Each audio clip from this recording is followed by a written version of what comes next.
and welcome to Terrain Experts. This week, we're speaking to Anna Santos. Anna is a UX educator, consultant, and learning experience designer who helps educate, write, and shape learning experiences for creative leaders from around the world. And over the next 20 minutes, we're going to learn how learning experience design connects to UX, why it's important to focus on the learners, and why people don't complete self-paced courses. So her portfolio includes organizations like Google, Entrepreneur, and Adobe. Anna, we're honored to have you as our expert this week. Thank you so much for having me. Of course, I'm really, really excited about this conversation because, as you know, we're a course platform, so this is really a very selfish desire to have you on this. So let's get started. For people who aren't familiar with the term, what is learning experience design? Great question. So learning experience design is, I would say, relatively a new term, and it comes from UX. So when it comes to designing experiences, so for those of you who don't know, UX is all about designing experiences centered on the user. And learning experience design, I would say it's a bit of a blend of many different fields. For example, instructional design, UX, design thinking, learning sciences. So many people start thinking and start considering learning experience design or LXD a bit like UX for learning, but I think it's much more than that, because I think it can be so broad. You need to actually understand not just the technical side, which is more technical constraints, e-learning, online learning, which is more of the role that used to be the instructional design, but also how does that connect to the learning needs? So it's very, very specific to the learning needs and how we deliver better learning experiences. So in the end, to make it very easy and simple, learning experience design is about creating great learning experiences that meet the needs of your learners.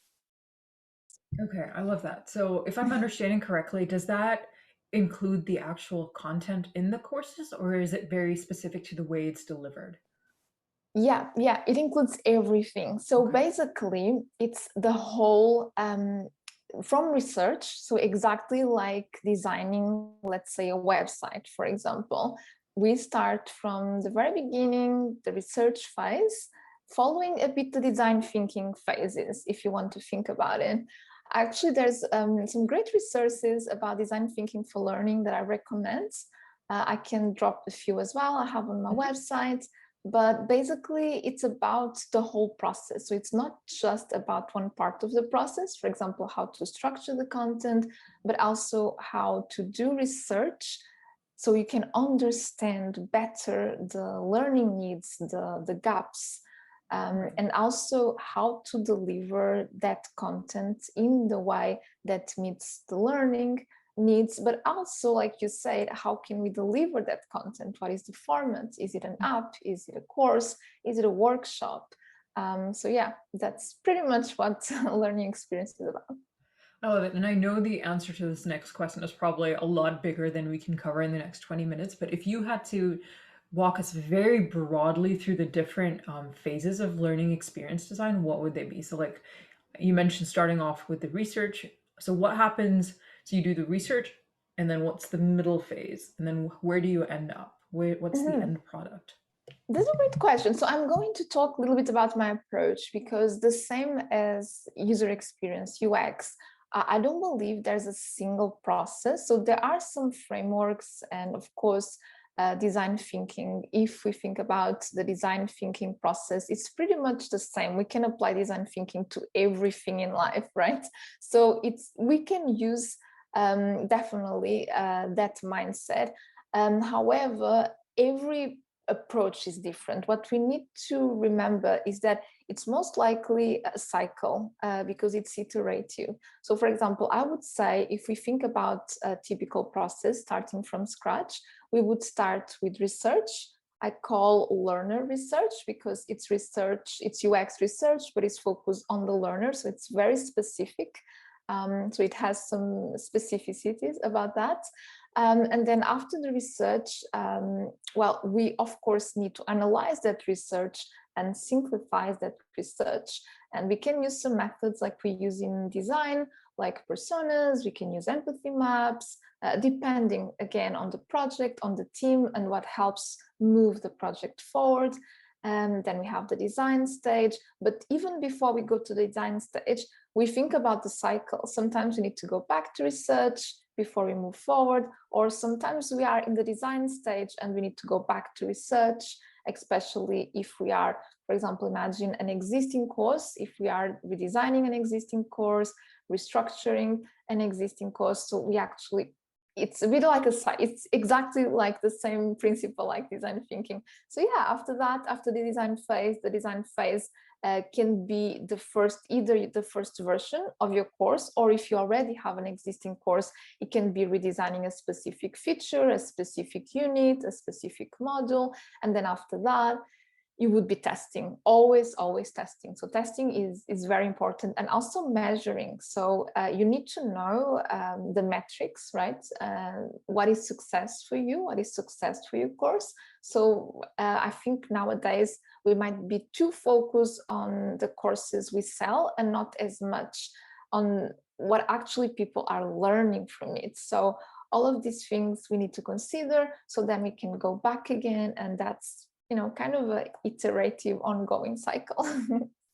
I love it. And there's so many different directions we can go with that. But I think an important one is, what are those metrics of success? What are people, what should people be looking at? Because I mean, sales is just one part of the equation. Mhm. What is it from a learner perspective that we should be looking at? Absolutely, yes, yes. So metrics are always going to be quantitative, right? So we, and this comes a lot from my primary field, UX. We try a lot to quantify certain things, and sometimes things like impact, happiness, all of those things are very hard to measure, but we still need to find a way to measure the impact. So what we do usually, so we basically have two main types of metrics, which is the user-centered metrics and then the business-oriented metrics. When we talk about user-centered in learning experience design, we are talked about learner-centered. So anything that we can measure that can help us understand how beneficial that course or program is being for the student. For example, course completion rate is a common one. It's not enough, of course, but sometimes we can also measure the progress through assessments, understanding the knowledge, also understanding how the students apply that knowledge to real life, which is more on the impact side. But this is work that is ongoing. For example, some of the impact that I notice is only seen months after they actually finish the course. And for me, that's what true learning is about, is being able to finish a course, finish a learning experience, a workshop, a class, even a book, because the book can also be a learning experience, and then being able to apply, able to really meet those learning needs. I love that. And I think you touched on so many good points over there. We actually recently ran a survey through Terrain where we were looking at how satisfied entrepreneurs were with the courses they were taking in their industry. And the number, I mean, 42% said that they didn't get any of their money's worth. They thought it was a waste of money. And then when you look at that next to course completion stats across the board, I mean, it's like a 1 in 10 in this space, which is insane. Um, so like, in your opinion, why aren't people finishing these courses? A lot of them are expensive. I mean, people are putting down a few $1,000s for courses and not finishing them. Why?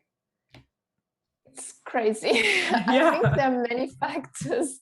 I mean, of course, my opinion is going to be a bit subjective, but I actually did some research on this topic because I think it's a very interesting topic. And there were a few things that I found, and especially when it comes to self-paced courses. I think some people might argue that, for example, if you don't finish a course, you might still learn what you need from the course. And I think some of these courses might be structured in a way that not all the time you necessarily need to finish. So that's something to consider. But if we exclude that, we need to think, why are people not finishing courses? What is stopping them from actually finishing? Because that's a huge investment, especially if the course is expensive, right? So when I when I started studying and started researching about this, something that was really interesting for me was the motivation. So what makes people actually finish a course or be motivated to learn? And we basically have two main types of motivation. One is intrinsic, so it comes from within, and the other is extrinsic, external. And I think the external motivation is what motivates the most easily, because everyone can be externally motivated. So for example, if I pay a course, I actually am more likely to finish than if I'm purchasing a cheap course or a free course. But that doesn't mean the course is better. It just means that I have more motivation coming from external sources. So it's easy overall for everyone to finish that course. But it's not just that type of motivation. Sometimes the fact that, for example, we have deadlines, or we have cohorts, we have a team, we have peers. So that also pushes us to finish things. So that's all external motivation. And I think with self-paced courses, that happens a lot because people don't have that motivation. So your intrinsic motivation needs to be, well, you need to be very, very motivated. And the other reason why it's, of course, intrinsic motivation, that's the dream of all course creators, is, you know, making sure that students and teachers and everyone, making sure students are super excited about going to the class. Like, it doesn't matter if they get a paper or a certificate, what they really want is to learn. But that doesn't happen all the time. So intrinsic motivation is not very easy, because it really comes from passion. It comes from the joy of doing something. And I think that's a big role that learning experience plays, because if you make something that actually meets the goals or what people are expecting from that course, and you're able to make it fun, enjoyable in a way that is really personalized and relevant, I think that's what makes intrinsic motivation, or at least a chance for me as a learner to be more motivated, and it coming from within. So overall, I think, by the way, these concepts come from the book Drive by Daniel Pink. Don't know if you know, but it's very interesting book. But yeah, basically, I think that might be one of the main reasons if you are referring to self-paced courses. Yeah, that's very interesting because, like, when you look at cohort-based courses, it comes with its own set of challenges as well, because scheduling and having that commitment, it's a bigger commitment as well. So that's interesting. So in your opinion, which one is better? And as a follow-up to that, before I let you start, is there a certain audience that cohort-based courses are better for versus self-paced audience? Does it really depend on who the course is for? Based courses, definitely, they have more, well, you engage more because you are with other people in the same journey you are, you have deadlines, but also, like you say, there's tons more commitment. And if my schedule doesn't allow, it can actually do the opposite effect. It can be so stressful that I might actually it's the same, so I might give up and not continue the course. So there's definitely pros and cons. I do think if you are doing something mostly, for example, it's something that I use this example a lot because I did this a lot with companies. So sometimes I was doing UX training for a company, but it doesn't necessarily mean that the people I was teaching, they knew what the course was going to be about. Sometimes it was more of a checklist. We need to do this training for employees. And that's a lot about external motivation. So those people, sometimes they need to be there because they need to finish that. And sometimes it works because it is what it is, right? But I think if you're really excited or motivated about a specific topic and you can do it on your own and you don't really have the availability or the schedule, but you really need to have that self-discipline. So in the end, I don't think there's really a right or wrong way. In the end, they both have the pros and cons. I'm not sure if there's a specific audience. I think it all gets to that first phase. I say first because it depends, but that first phase of learning experience design. And that's why it's so crucial to do that research, because we need to understand deeply who are we designing the course for, who are our learners. So the better we understand them, the better we can answer those questions. Should we do a self-paced course? Should we do a cohort-based course? Should we do it online? Should we do it in person? How many hours, etc. I love that. And I mean, as copywriters, we do, we ask about ability, right? Do they have the ability to pay, and do they have the ability to show up and get the most out of this course? If it's a cohort-based course that requires, I don't know, 2 hours a week commitment, and your audience is like busy moms, it's not going to happen. Yes.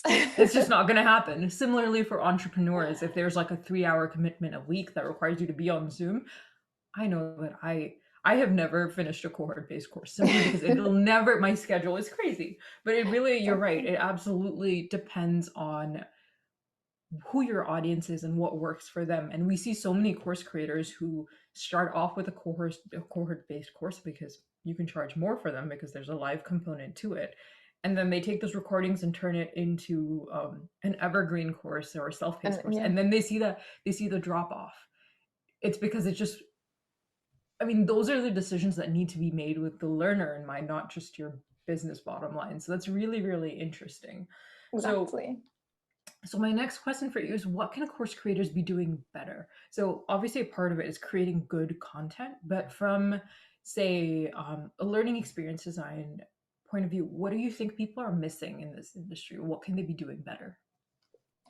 I think, well, one of the top things, universal design, accessibility, inclusion, I think we are still not quite there yet. And I think we're all learning. So it's a learning process, definitely. But I think we can do better. We can do better. I was actually, a little while ago, I was talking about these guidelines. If someone actually wants to have a look, they're called UDL guidelines, Universal Design for Learning. And it's very interesting because, of course, when I talk about designing for all, for everyone, and designing an experience for everyone, this involves many things. This involves different preferences that people have about how they consume the content, but it also involves, for example, if I am speaking a different language, sometimes we put subtitles because, of course, we need to cater for everyone, people who cannot hear. But in the end, we are benefiting everyone. We are benefiting people who might be in a coffee shop and it's very noisy and they need subtitles. We are going to benefit someone who's speaking a foreign language. They might need subtitles as well. So I think universal design, making sure that we're creating inclusive learning experiences, we need more of that. Not every e-learning platform is very user-friendly, but that's what learning experience design and UX is about as well. And that's one part of that. Of course, the whole research, understanding the learner, not just the business goal, as we mentioned, it's very important. These are some things I notice in the industry that I think we can do better. I agree. And I'm really glad you said that, because that's one thing that's been a big focus for us as well. Because a couple of months ago, we have a UX designer on our team, and he pointed out, like, we use these, just from a visual perspective, thin, very elegant looking fonts that don't work for people who may have visual impairments, contrast, things like that. But then also on another level, consuming long courses for people. I always go back to, so many entrepreneurs have ADHD. Yeah. And and one of our goals has been, how do we kind of create an environment that helps people with ADHD focus? And so it's simple things like, if you go onto Kajabi or Teachable or anything, it's the simple things like, you have to open up all these other tabs to take notes. There's no way of you taking it while watching the screen.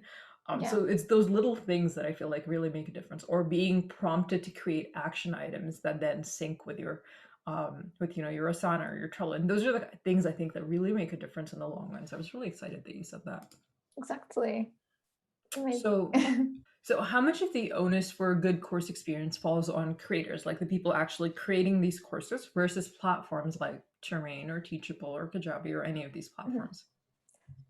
Yeah, that's a great question. So I think it's important for creators, of course, to be able, because the learning experience depends a lot on the content you create, and of course the content you create that is aligned with the learning needs of your audience, and the videos, the materials, everything.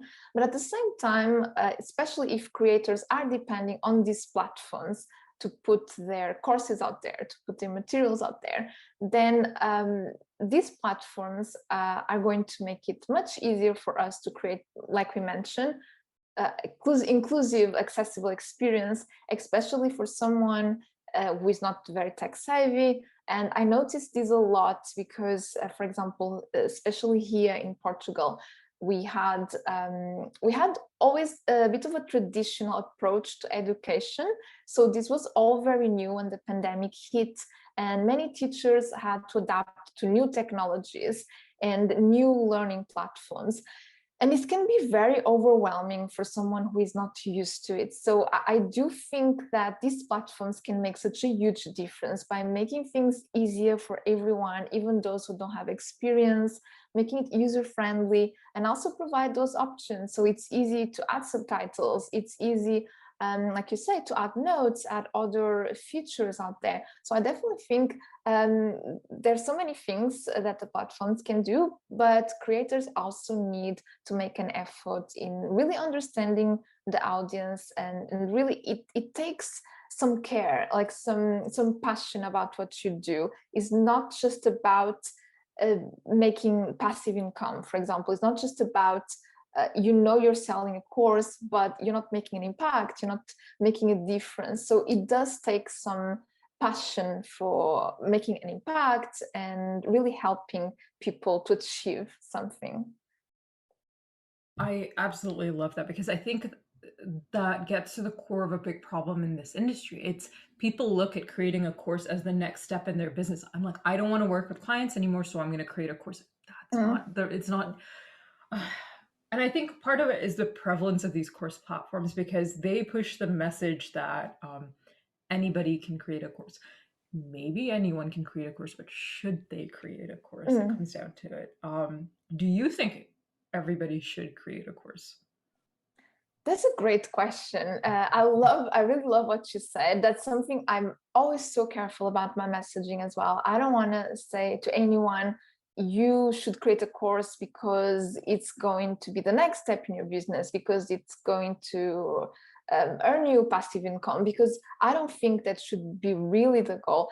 And to answer your question, I think, yes, anyone can create a course. Should everyone create a course? Not necessarily, not because there's a specific characteristic of people who are course creators or educators. I do believe anyone can become a course educator. However, they need to be at that stage where they really believe they can bring something to someone else. I do think teaching is a service we do. So they really need to be at that stage. So, just to really summarize, and if I'm answering a question, it's not about being able. I do believe anyone is able to do it if they put the dedication to it, and they really make that effort in learning and everything. But should they do it? It really depends which stage they are, what they want to get out of it, and can they actually benefit and impact others in the process as well. That's, for me, that's the most important. What you're saying is that people, if they want to create a course, people have to, one, have dedication and commitment. Then they have to actually have expertise in what they're teaching. And lastly, they need to be doing it for the right reasons and actually be making an effort to make an impact on their audience. Did I miss anything? Absolutely. Yes. Okay. Perfect. So for our last question of the day, in your opinion, because I mean, you're working with people at the top end of this industry as well as working with smaller businesses, and what do you see as the future of the course industry or the e-learning industry as a whole? Great question. I think online learning is going to be each day more relevant because we've been through such a huge shift, and one of the actual industries that really became even more actually focused on, we focused on was learning, was the learning industry, online learning industry, the courses. So even though all the industries kind of fell apart, we saw that e-learning especially, we saw, yeah, it was a huge shift, but it's more important now than ever. And I think what we realized is that teaching and learning is not really just about learning in the classroom or the way we traditionally thought. And of course, there are countries a bit more advanced than others, but I think because this affected the whole world, even those countries that might have not been as prepared, I think, yeah, there's a huge shift in terms of taking it online. So I think now we're going to see more and more becoming the norm, e-learning, technology, courses starting to be digital, even within companies, even having digital tools that so many teachers and educators had to start using in the classroom. I think even when you're teaching in person, they are going to start be parts of your daily life. So I do see learning being a lot connected with technology, and of course technology, we don't know what's the next thing out there. I can see there's going to be lots of things with the AR, VR, you know, there's so many things to looking forward to. But yeah, I do see online learning being more and more digital, but that doesn't mean not being more human. So I think whatever happens in the future, humans, designers, in this case, learning experience designers, are going to have a crucial role. I love that. Thank you so much, Anna. If people want to learn more about you, your work, and check out some of the resources that you chatted about, how do they connect with you? Of course, you can check anna-santos.com, and you can actually, on the homepage, you can download my free guide, which actually talks a little bit about what I just mentioned about the whole phases and the cycle. So yeah, feel free to have a look. Perfect. And we'll make sure we have those links in the show notes. Thank you. Thank you so much, Anna. Thank you.